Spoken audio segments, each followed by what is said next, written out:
Still in college and barely 23 years, but was already thinking dangerous thoughts in.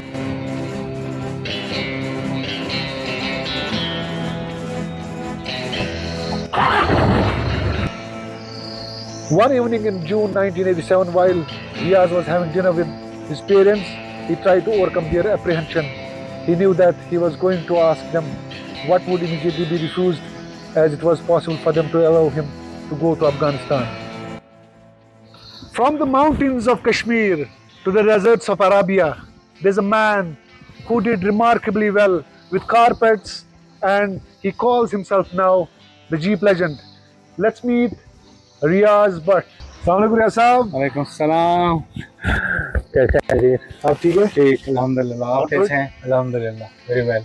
तो आज हमने अपने दोस्तों को, अपने नाज़रीन को ये बोला कि कैसे रियाज ने अपनी ज़िंदगी का सफ़र जो है, at least at that point of time 1987, जब पूरी दुनिया जो है उनकी नज़रें उस रीजन पे थी जहाँ पे कोई जाना नहीं चाहता था, और आपने स्टार्ट किया। उसके बाद आपका जो रिसेंटली यहाँ पे जीप लेजेंड के नाम से यहाँ पे अब बज़ हो रहा है, जी, उस पर भी हम बात करते हैं इंशाल्लाह। चलिए।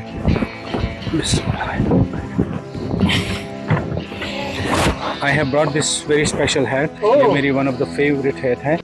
So you have to wear it while we will drive. Nice. So you have to wear it so that we will look similar like brothers. Yes. While we will drive the car, Jeep, and enjoy the drive. Let me quickly tell first a little story about this hat. This hat belonged to one very famous cowboy of Houston, Texas. Uh-huh. And this hat is 45 years old. Okay. और वो बहुत ही famous cowboy था. He was running a ranch.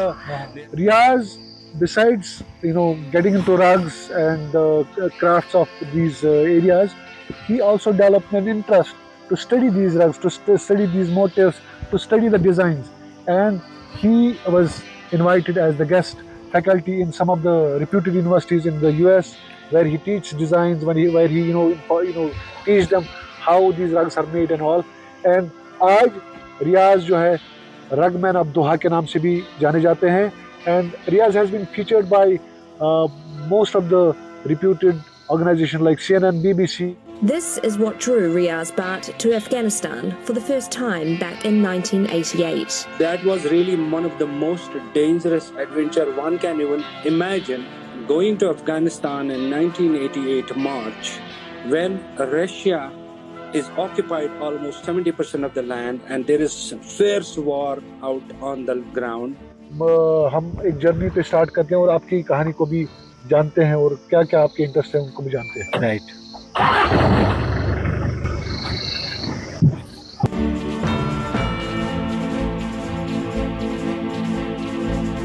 (1987) में तो मैंने निकला हूँ यहाँ से, लेकिन कहानी स्टार्ट हुई तकरीबन उससे 5 साल पहले।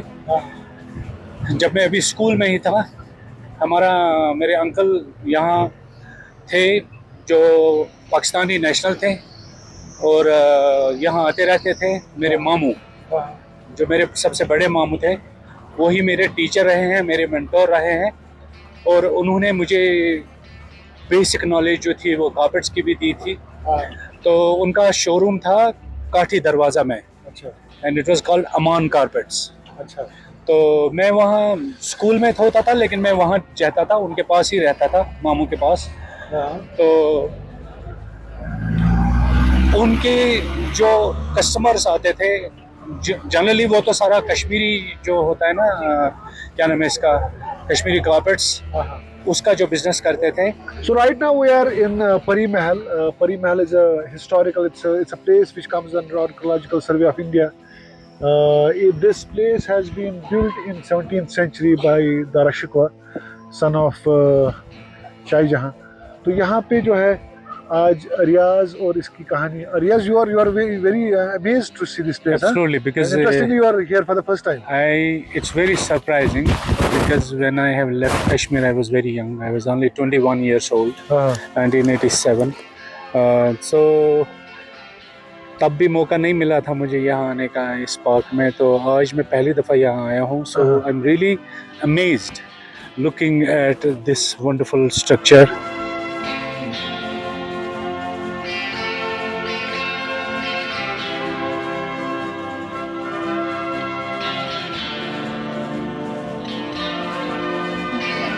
Absolutely beautiful. It's my first time visiting Pari Mahal. Can you believe it? I've never been here. MashaAllah. Absolutely stunning, yaar. Wow. क्या बात है, क्या बात है, ज़बरदस्त. And then the view from here to my loving city Srinagar. और ये really breathtaking for me. Truly breathtaking for me. It's absolutely stunning. So that is that area ji, ji. where you see these small plants coming up. Ji ji ji. So that is tulip garden. Okay. Right. तो tulip garden से होके आप यहाँ पे पहुँचते हो. ये जो है ये area. So this is golf course, Royal Spring Golf Royal Course. Spring Golf Course. I used to be here. मैं That is चार चिनारी. जी, क्या बात है. वो दरगाह है जबरदस्त, आपका. जबरदस्त. Absolutely. मुझे तो वुंड कदल भी नजर आ रहा है. बिल्कुल बिल्कुल. जो बीच में इसको जो है ना ये कनेक्ट करते हैं. कनेक्ट करता है रहनेवारी इलाके को सारा. सो दिस इज, मैं यहाँ से बचपन में आता था, मतलब इन माय स्कूल एज हम रहनेवारी से, because I am originally from Rainawari. I will live in Zakura now. मैं रहनेवारी में पैदा हुआ हूँ. तो वहाँ से हम जाते थे संडे को अर्ली मॉर्निंग साइकिल्स या इवन पैदल. ये जो उसको हम सुथ बोलते हैं, सुथ से हम चलते थे. 7 पुल है इसको, आई थिंक 7 ब्रिजेस हमें क्रॉस करने थे रहनेवारी से, और हम निशात पहुंच जाते थे, निशात गार्डन. आप कह रहे थे कि जब 1987 में आपने डिसाइड किया कि आपको अफगानिस्तान जाना है. जी. तो बात क्या, मतलब क्या वो एक्चुअली मैंने कहा ना, वो कहानी पहले से शुरू हुई थी. 1984 में मेरे मामू पाकिस्तान से आए थे यहाँ, being as a Pakistani national, क्योंकि वो वहीं थे सेटल काफ़ी अरसे से, ऑलमोस्ट सिंस फ्राम ये जो है ना पार्टीशन. वो यंग गए थे वहाँ, सेटल हुए थे वहाँ. लेकिन बीइंग कश्मीरी उनकी सारी फैमिली यहीं थी. उनके 4 भाई यहाँ थे, बहनें यहाँ थे, माँ बाप यहाँ थे. तो and then he came back, married थे, मतलब बच्चे थे. तो he came back to Kashmir to get settle. Because being as Pakistani national to get settled back in India, it would be extremely difficult. Even though उस वक्त हालात यहाँ बहुत ठीक थे, हालात सब कुछ क्लियर था, कोई प्रॉब्लम नहीं थी. अर्ली 79 की मैं बात कर रहा हूँ. तो इंडिया पाकिस्तान के हालात भी अल्हम्दुलिल्लाह भी ठीक थे तब. तो वो आए, उन्होंने यहाँ कोर्ट में केस डाला फॉर द रेजिडेंट्स, जो वापस लेना चाहते थे. तो वो केस तकरीबन 5-6 साल चला यहाँ कोर्ट में. बट अनफॉर्चुनेटली वो केस वो हार गए. बट वो 6 साल यहाँ रहे. उन 6 साल में उन्होंने यहाँ शोरूम खोला था, चूँकि हमारा कारपेट बिजनेस था ऑलरेडी, जो वीविंग वगैरह का था हमारा मैन्युफैक्चरिंग. तो उन्होंने कारपेट बिजनेस यहाँ खोला, शोरूम काठी दरवाज़ा में खोला. I was in grade 9. तो मैं बहुत इंस्पायर था ऑलरेडी कारपेट्स वगैरह उसके साथ, उनकी स्टोरियाँ, डिज़ाइंस, हिस्ट्री, उसका मुझे बहुत ज़्यादा शौक़ था to learn about it. Kashmiri यहाँ पे हमारा जो हमारी Kashmir carpet industry, that was its new. इसकी कोई इतनी लॉन्ग हिस्ट्री नहीं है. It is been here from like past since from जो है ना शाह हमदान यहाँ आए थे, और ज़ैनुल आबदीन ने ये इंडस्ट्री यहाँ डेवलप की थी. तो इतनी पुरानी हिस्ट्री नहीं थी. लेकिन मैं इसकी जो कारपेट्स की जो ओरिजिनल हिस्ट्री थी, कारपेट कहाँ से पैदा हुआ था, किस तरह पैदा हुआ था, when was the first carpet made in the in the history, तो उसको मैं पढ़ता था, बुक्स लेता था, उनको पढ़ता था. तो मुझे ये जो उसकी जो इंस्पिरेशन मुझे हुई कि दुनिया में पहला कालीन किसने बनाया, क्यों बनाया, कब बनाया, वो पढ़ते पढ़ते मैं इतना डीप हुआ कि it leaded me to central Asia. क्योंकि इसमें कोई एविडेंस नहीं है कि दुनिया का पहला कालीन कहाँ बना है, लेकिन इतनी स्टोरीज़ है कि it has been made almost 7000 years before. 7000 साल पहले दुनिया का पहला कालीन बना होगा. और जो कालीन नहीं था उस वक्त, वो नमदा था, felt. This is the basic of handmade carpet is called felt, जिसको हम यहाँ नमदा बोलते हैं. उसके बाद इंसान जो वो लोग थे जिन्होंने ये किया था, वो नोमैड्स थे. क्योंकि नोमैड्स के थ्रू ही मोस्ट ऑफ द आर्ट शुरू हुआ है. लेकिन नोमैड्स जो है, it belongs to the woman, central Asian woman, और the best designers in this world, carpet world, are the woman. And there's a reason behind why they are the best designers. And besides being nomads, they are very independent. First of all, uneducated and illiterate. Designing कैसे start हुए हैं, because these people are made by nature, और nature ने उनको ये सलाहियत दी है कि वो ये एक डिज़ाइन क्रिएट करते हैं, फ्लावर से उठाते हैं डिज़ाइन, किसी भी शेप से, नेचुरल सेटिंग्स है।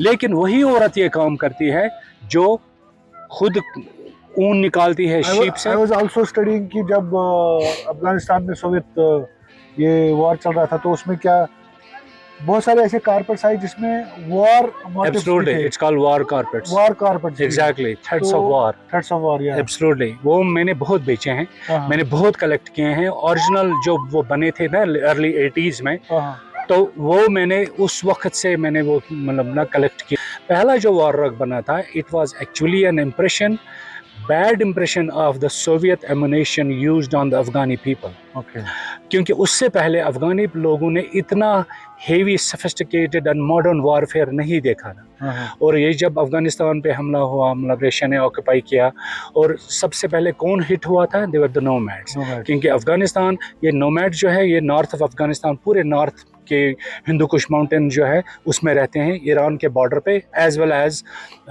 तुर्कमेनिस्तान एंड उज़्बेकिस्तान के बॉर्डर पे। Because she knew she will make the carpet, she will use it in her tent, but at one day this carpet will go out from Afghanistan, and people will see this carpet, and she wanted to send a message to the world what Russia has used, the ammunition, what kind of warfare Russia has used on the unarmed and innocent people, nomad people of Afghanistan. In fact, I think we had this conversation long back, exactly. few years back, and you told me कि किसी भी nomad औरत के लिए जो सबसे बड़ा gift जो होता है, जो अपनी ये बेटी को वो देगी, वो ये कारपेट होता है। ये तो बहुत जगह होता होगा ना जी? बहुत जगह। यहाँ पे 20 बंदों ने फोटो।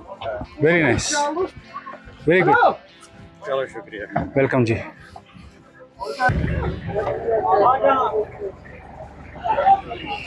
चलो नियर हुआ?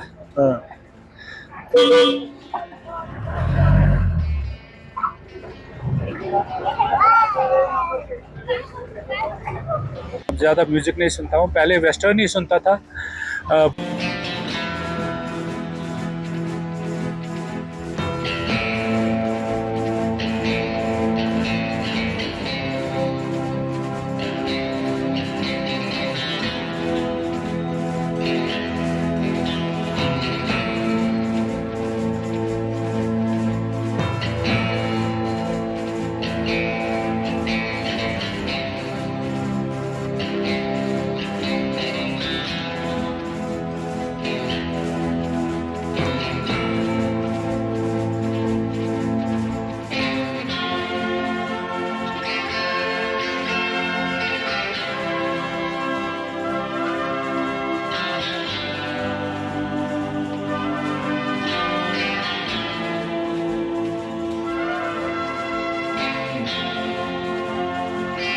स्टनिंग, मैंने पहली दफ़ा अपने श्रीनगर में ऐसी खूबसूरती देखी है जो यकीनन ब्रेथ टेकिंग है।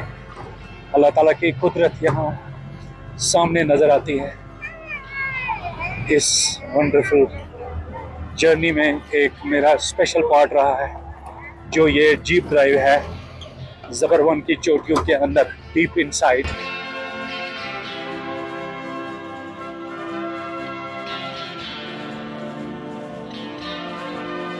तो ये थी कहानी रियाज भट्ट जो है बहुत सारी ऐसी एडवेंचर्स में है, और जो भी शोबे, जो भी इनके एस्पेक्ट्स हैं, उनको जानने के लिए बहुत टाइम चाहिए। और रियाज, बहुत अच्छा लगा आपसे मिलके, आपसे बात करके, और आपकी कारपेट की नॉलेज, आपका कारपेट का एक्सपीरियंस, फिर आपका अफगानिस्तान में और ट्राइबल एरियाज का सफ़र होना, जी, वहाँ पे वो रग्स को, डिज़ाइन को सीखना, एग्जैक्टली, और उसके बाद आपका जीप यहाँ पे। जी। So how you created this whole vibe? So there are some inspiring stories that we bring out to the public.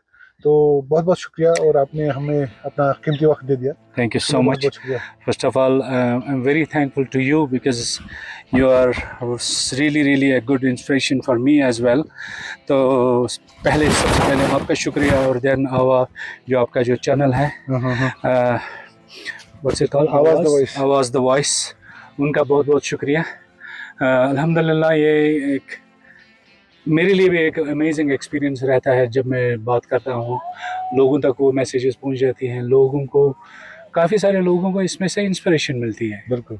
तो क्योंकि आप किसी की लाइफ को सुनते हैं और अंडरस्टैंड करते हैं और कुछ ना कुछ आपको सीखने में और ऐसा मिलता भी है कि इस जब स्ट्रेस आपका इतना बड़ा है, जी जी जब आपका यहाँ पे हर एक चीज में लोग उलझे हुए हैं, जी जी, तब आप कैसे टाइम निकालते हैं, एब्सोल्युटली थोड़ा डिफरेंट करते हैं। एब्सोल्युटली। तो देखिए, ज़िंदगी बहुत छोटी है, ठीक है, इसको अगर आप दुखों में ही गुजारेंगे और उसको गमों में गुजारेंगे तो ज़िंदगी का पता भी नहीं चलता है, ज़िंदगी ख़त्म हो जाती है। हाँ, दुख तो हर एक की ज़िंदगी में आते हैं, लेकिन फ़न तो यह है कि उन दुखों के बीच में से अपने लिए अपना थोड़ा टाइम निकालना है, अपने आप से मोहब्बत करना है और उस टाइम को अपने तरीके से यूटिलाइज़ करना है, ठीक है। मेहनत अपनी जगह है, काम अपनी जगह है, लेकिन अपने लिए भी थोड़ा सा टाइम निकालना है। और तो जो मैं यहाँ आता हूँ, ये जो 1-2 महीने मेरे होते हैं साल में, पूरा साल काम करता स्ट्रेस हूँ, बस्टर होता है। तो ये मेरा एग्जैक्टली स्ट्रेस बस्टर होता है। इससे मुझे काफ़ी रिलैक्सेशन मिलती है, अल्हम्दुलिल्लाह। तो और अब आपने मैं आज इनफैक्ट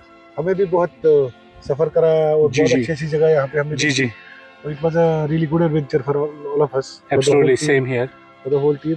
और आज जो आपने जिक्र किया रबाब का, तो मैं ऑन द रिकॉर्ड ये बताना चाहता हूँ कि that rabab had a very great story, how I started getting in touch with someone in Afghanistan. फिर कोई किसी ने कहा कि वहाँ अगर कोई जाएगा, और फिर वो रबाब कैसे आपने वहाँ से उठा के जी जी, आपने उस उसको रबाब मैंने को लाया। वो बहुत बहुत पाकिस्तान आया, पाकिस्तान से वो कतर आया, हाँ, कतर, पाकिस्तान से कतर मेरे कज़न ने अपने कंधे पे लाया, जो मेरे साथ काम करता है दोहा में, मेरे शोरूम पे।